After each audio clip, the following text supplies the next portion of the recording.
Hello and welcome. My name is Wolf from Barefoot Bushcraft. I want to thank you so much for tuning into this video. Today we're going to talk a little bit about expanding your pack and making it a bit more dog friendly.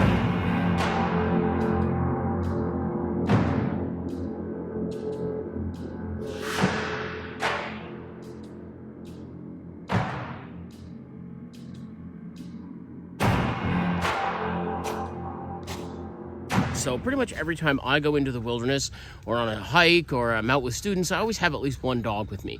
The problem is I like to have both hands free to do different tasks, right? Whether I'm holding my walking stick or whether I'm doing something or using a knife or whatever, I always like to make sure that I have my hands free.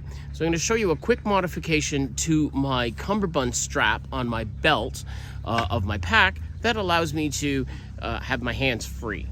So this pack is the Helicon Tex Bergen, but really you can use any pack as long as it has a waist strap on it. This waist strap is what we actually replaced and modified. The pack could be anything from, whatever cheap army surplus store stuff you can get, or something, mid-grade, higher end like the Helicon brand. So to start this project, you're going to need some tools. You're going to need to go on Amazon and buy some of this webbing. Webbing that is about the same as the original. You can get the same color. This is as close as a color as I could get. This pack, I believe, is the Helicon Tex Bergen pack in the clay, if that's your thing. So then you want to make sure that your buckle is the right size. This buckle happens to say right on it, 38 millimeters. So I bought 38 millimeter webbing. I'm sorry, I apologize. I don't know what that would be in American, but 38 millimeters matches up to the correct size. From there, you're going to need your tools. Again, you're going to need your webbing, and you're going to need a needle and thread.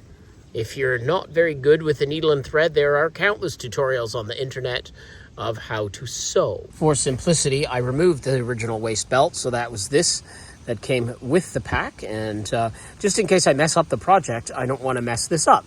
So I still have the original if I need it. So right down here, I undid this. I just undid this clip and followed the C-clamp thing on there, so this loop won't pull out, right? This material that I bought, which is again identical, it's called webbing, identical webbing to the webbing of the pack and to the original. And then I recreated it, so I made the same length, right? I took this and made another one, right? Then you can see how it connects right here onto the buckle, the little lobster claw buckle as they're called, right? But then I doubled it up. So this one is, however long this is. This new material, I took it out of the bag and I made it twice the length of the original. And there's a good reason for that, and that's what's going to make this project easier.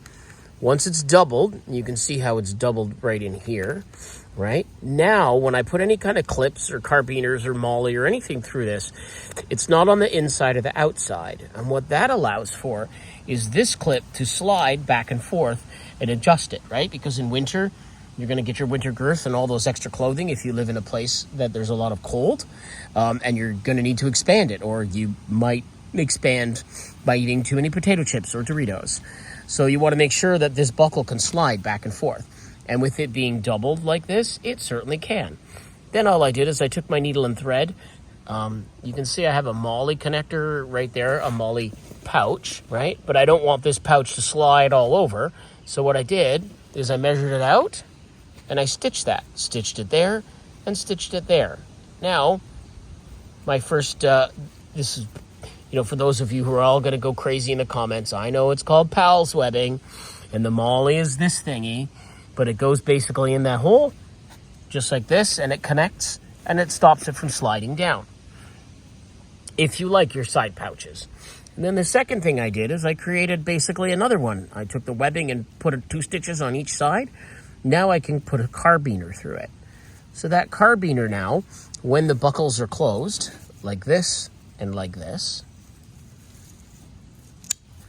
now I can connect my dog leash to it. So basically that's how this goes. So this, and I'll open this carbiner up, goes like this. So now I have my strap connected to my belt, right? And that belt connection is going to make sure that the pack can't be ripped off of me or, whatever. And then on top of that, I've got 1 carbiner and 2 carbiners put through this, just like that. So now my dog leashes, no matter how many I have, if I have just one dog or if I've got 5 or 6 dogs or however many I can walk, I can basically take that and I can clip it on like this. Now, I'll give you a quick little bit of a video here of that in motion. And as you can see, the two carabiners on the new waist belt allow me to walk with my hands free, and my dogs can do what they want to do on their leashes. And because I like the side pouches for like my phone or, you know, your poop kit or whatever, I put that little bit of extra webbing in. All in all, this took about half an hour to make. So you have your double webbing. So you've got 2, right? And then you put your stitching on it. So I can put the molly strap through there on this. Basically, it's impromptu pals webbing. And I have basically the exact same thing right there. The nice thing is, again, if I need to remove this carabiner, when this is off, I can actually take this buckle, and this buckle will slide all the way through it if I need to expand it that much. So it's a very, very useful tool and allows me, again, to walk my dogs. And all it cost me is a few dollars off Amazon. And again, try to get about the right color, whatever color your pack is. And you're going to need yourself a needle and thread, and you're going to be able to make the belt. If you have any questions, just hit me up in the comment section. So again, I do like to have the side pouch. So slides through like that. There you go. And then goes through here like this and just snaps on.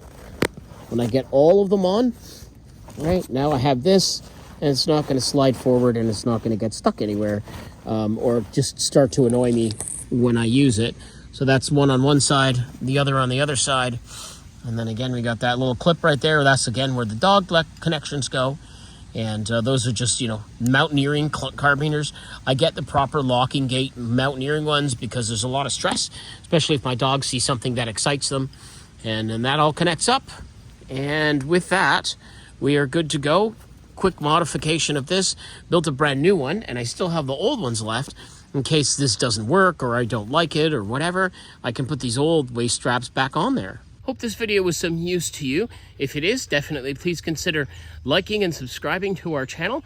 And if you're interested in coming out and learning about this stuff in real life, we are in Fonthill, Ontario, and you can book and you can come out.